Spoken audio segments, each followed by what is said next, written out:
کہا اماں یہ تو بابا کا خط ہے۔ میرے لال کیا لکھا ہے؟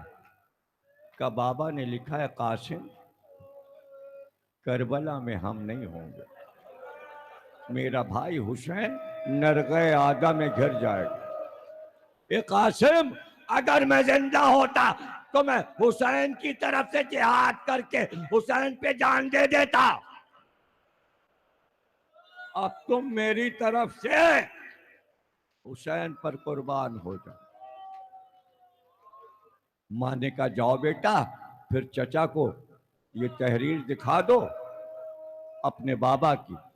قاسم خوش خوش حسین کے پاس آئے، کہ اسے پڑھ لیجئے، یہ تحریر آپ کے بھائی حسن کی ہے۔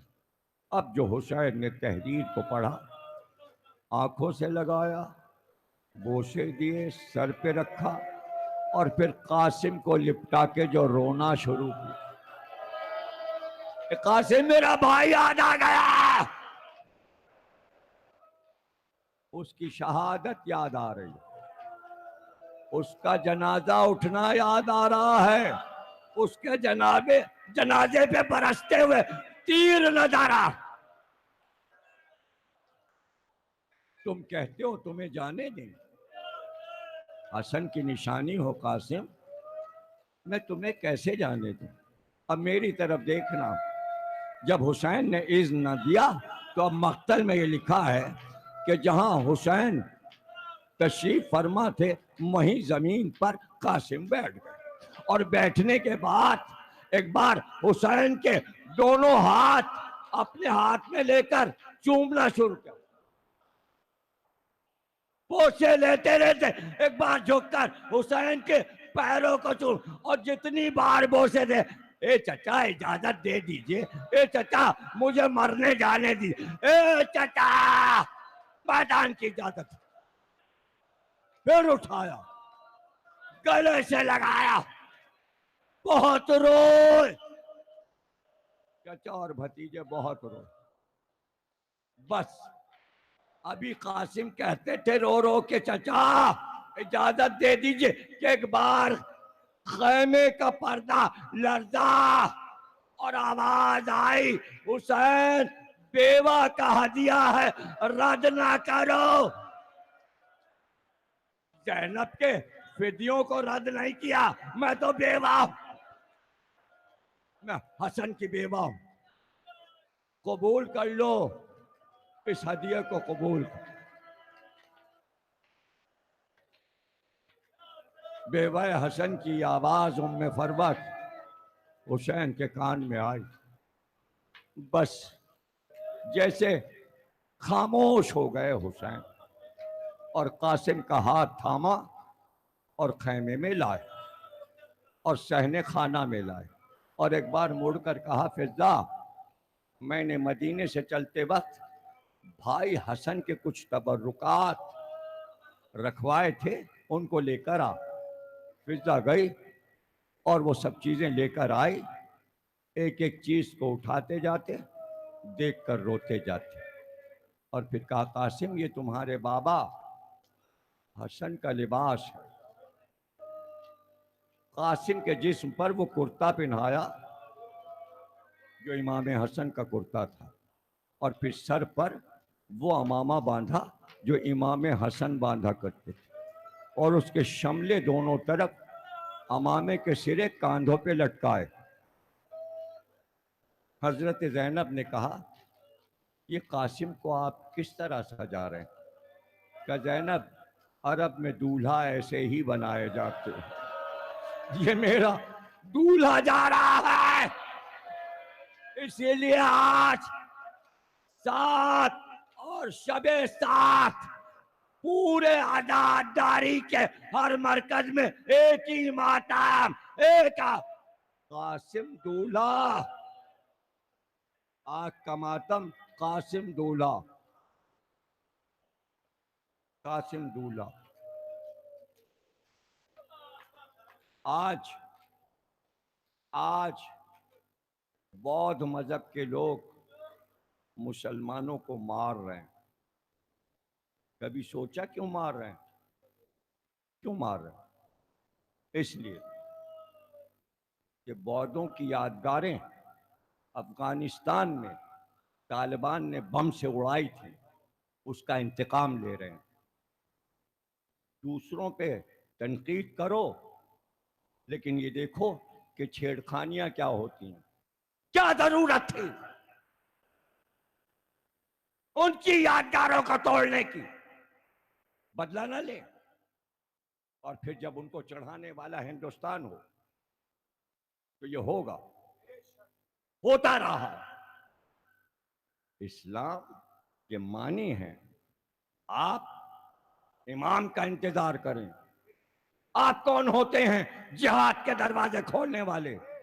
اور ہمارے یہاں بغیر معصوم کے جہاد نہیں ہے۔ ہم اپنے امام کے انتظار میں ہیں، کب جہاد کریں گے؟ آپ ہر جگہ جہاد کے دروازے کھولے بیٹھے ہوئے، اور ایک سے لڑنے پہ تلے میں، کسی سے آپ کے میل اور سلو بھی ہوگی؟ وہی برما عزاداری کا مرکز تھا، اجڑ گیا۔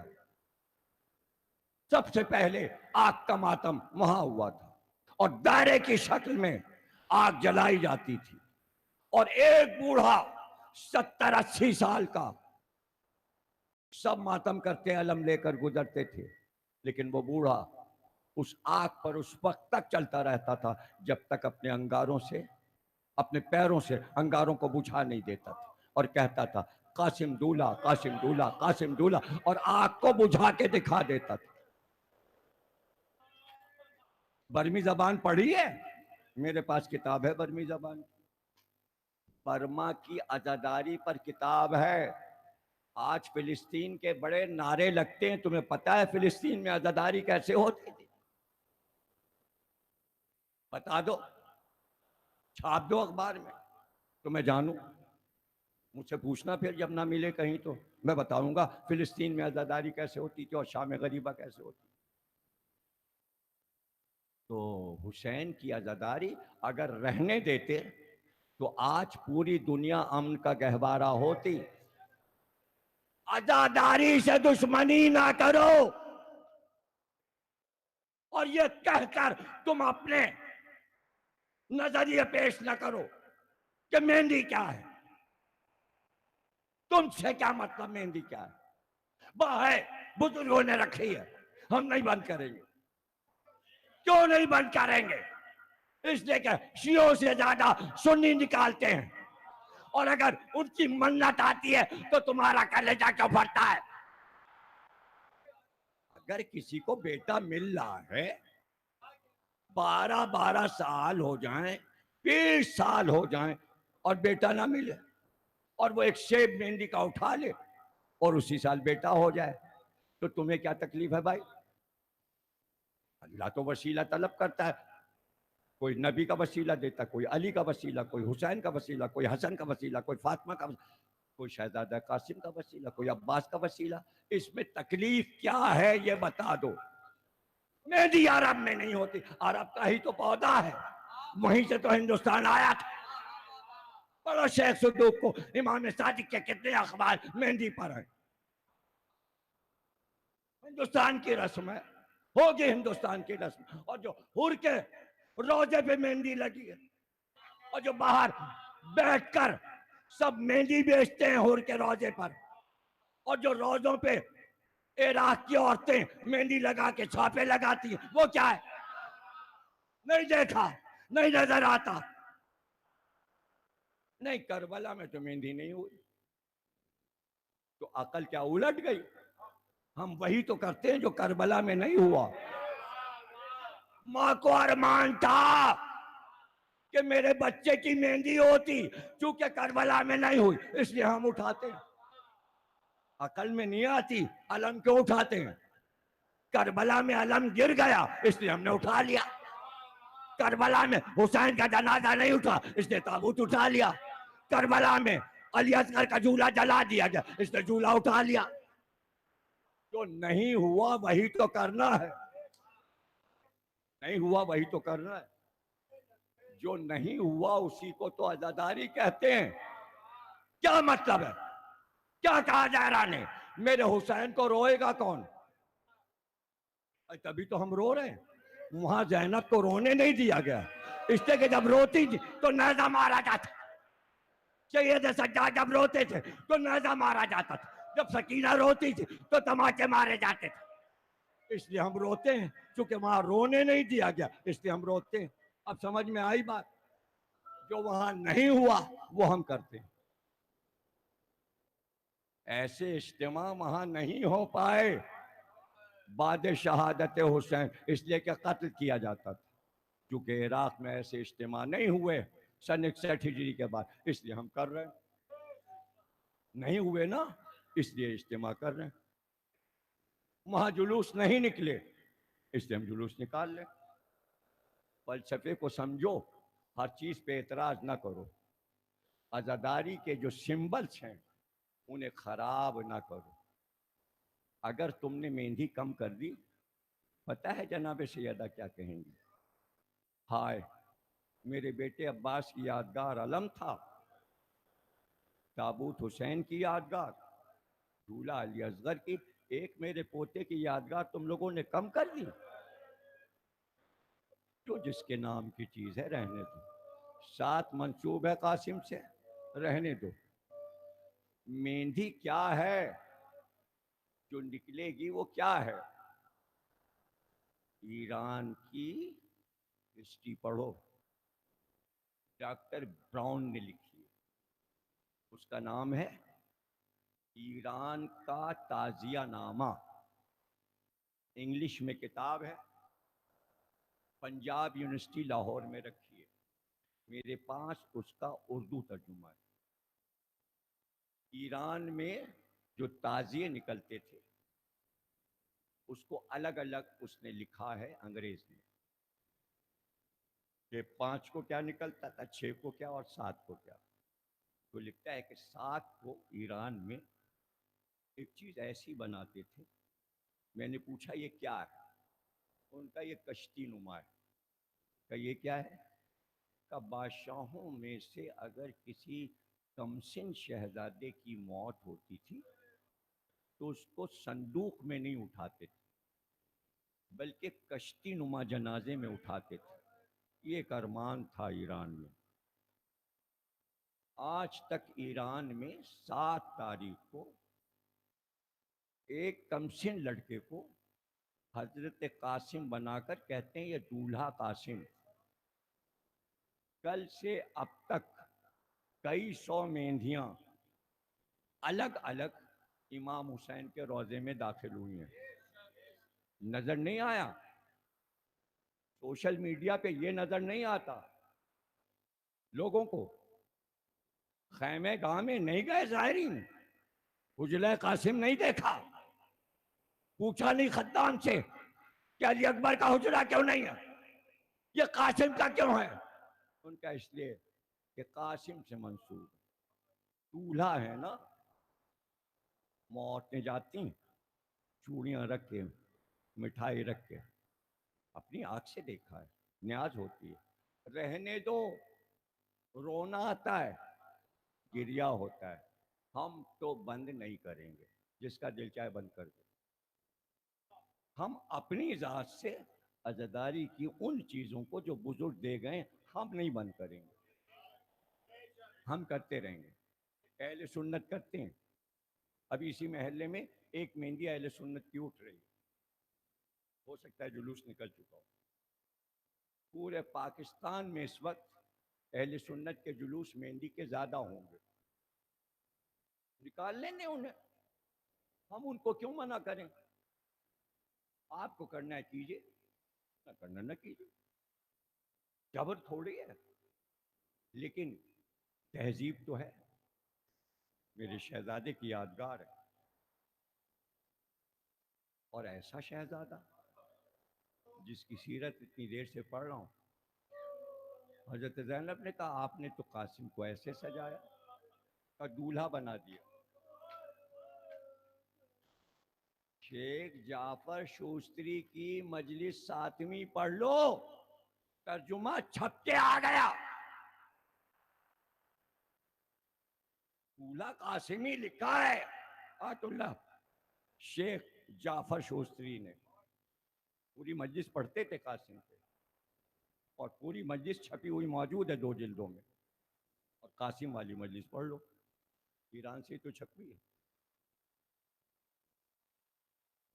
تاریخ کربلا پڑھ لو، کتنے مورخین نے تاریخ کربلا لکھی ہے، ذکر قاسم پڑھ لو، موجود ہے سب کچھ۔ میں ہی بتاؤں اور پھر میں بتاؤں اور میں چور بھی بن جاؤں، مجھ پہ پھر تیر بھی چلیں، کمان بھی چلیں، پتھر بھی چلیں، زبانیں بھی چلیں، اور سمجھاؤں بھی میں۔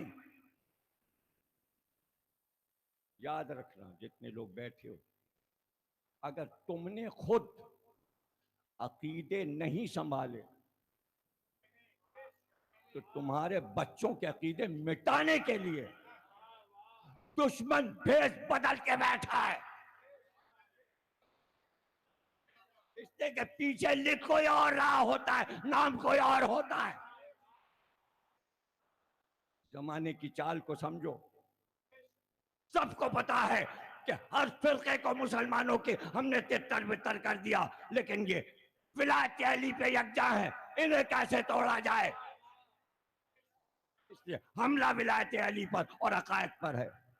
خود بھی بچو، بچوں کے عقائد کو بچاؤ، اور ان کو سمجھاؤ کہ تم کس کے شکار ہو رہے بھیا، کس کے شکار؟ وہ سعودی عرب جو سب کچھ مٹا چکا رسول کا، جو ڈھا چکا ہر چیز، جو قبروں کو ڈھا چکا، بڑے اچھے کام کر رہا ہے وہ، شیعوں کو مار رہا ہے اور ان کے امام باڑے گرا رہا ہے پہلی محرم سے اب تک۔ یہ اچھی بات ہے، یہ ہو جائے پاکستان میں، غیروں کا کہاں ہم مان لیں؟ نہیں، آپ اس کو باقی رکھیے۔ آپ سپاہی ہیں امام زمانہ کے، آپ امام حسین کے سپاہی ہیں۔ ہر ایک کی ذمہ داری ہے، کسی عمر کا بچہ ہو جوان ہو، آپ کہیے اس میں کوئی ترمیم نہیں ہوگی، ہم اپنے عقیدے نہیں بدلیں گے۔ اسی طرح ماتم ہوگا، ایسے ہی علم اٹھے گا، ایسے ہی جھولا اٹھے گا، ایسے ہی تابوت اٹھے گا، ایسے ہی عزاداری ہوگی، ایسے ہی نعرے لگیں گے، ایسے ہی ذکر ولایت علی ہوگا۔ جانے والے جاتے رہتے ہیں، کارواں چلتا رہتا ہے، سب زندہ نہیں رہتے۔ اللہ تمہیں سلامت رکھے، عمر نو عطا کرے، عمر خضر عطا کرے۔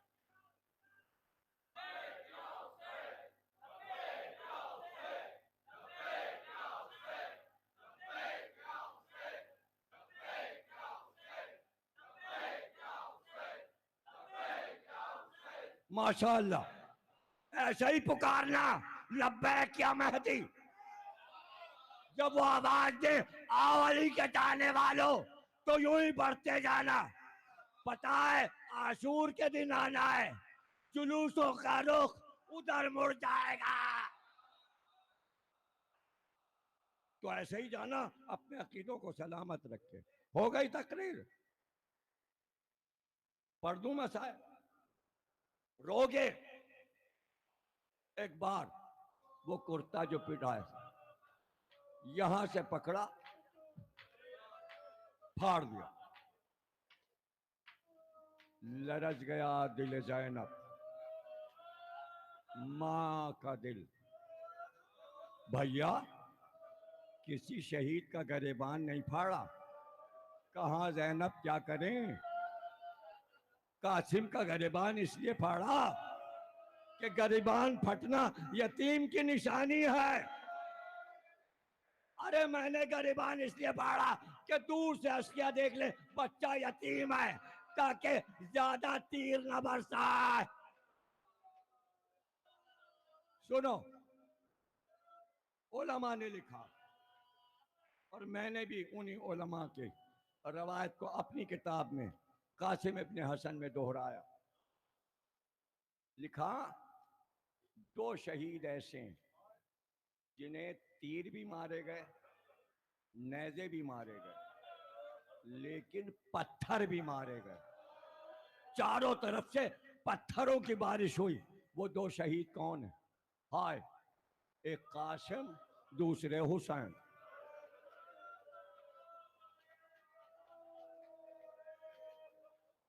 قاسم نے بڑی شجاعت سے جنگ کی، اور اس کے بعد چاروں طرف سے قاسم پر تیروں کی بارش ہوئی، نیزوں کے وار ہوئے، اور سب جو تھیلیوں میں پتھر لائے تھے وہ پتھر کھینچ کھینچ کے قاسم کو مارے۔ اب ذرا سوچو، 14 برس کا شہزادہ تمہارا اور پتھروں کی بارش، اللہ اکبر۔ اور واحد شہید جو گھوڑے سے گرا،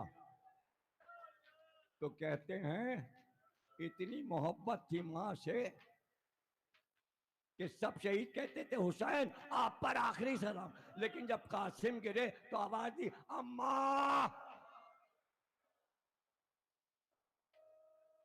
منہ سے ماں کہا، ماں۔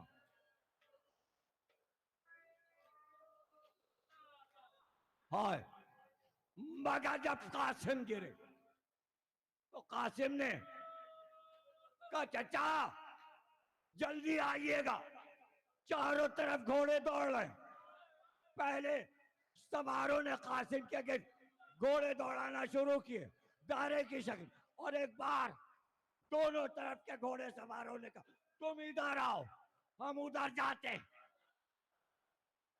ادھر کے گھوڑے ادھر، ادھر کے گھوڑے ادھر، اور ہر بار قاسم کو چچا بچائیے، چچا مجھے بچائیے، چچا مجھے بچائیے۔ اور جب حسین پہنچے اور سرانے بیٹھ گئے تو ہر شہید کے سرانے ایک ایک جملہ کہا ہے، جیسے علی اکبر سے کہا تیرے مرنے کے بعد اس دنیا پہ خاک ہے، ویسے ہی جب قاسم کی لاش پر پہنچے تو ایک جملہ کہا، ہائے تو پکارتا رہا اور چچا بر وقت نہ پہنچ سکا۔ ہاں، عجیب مقتل قاسم ہے کہ لاش اٹھائی اور لاش لے کر چلے، لیکن جب قاسم کی لاش پر آئے تو لاش کہاں تھی؟ اسی پہ گریا کر لو، مہندی برآمد ہو گئی ہے، شہزادہ قاسم کی ماتم کرنا، ذل رضا مہندی پڑھیں گے، پھر نقی صاحب نوحہ پڑھیں گے، ماتم کرتے ہوئے اٹھ جانا، آخری جملے سن لو، حسین نے عبا اتاری اور کربلا کی زمین پر بچھائے، اور کبھی دوڑ کر ادھر جاتے اور کبھی دوڑ کر ادھر جاتے۔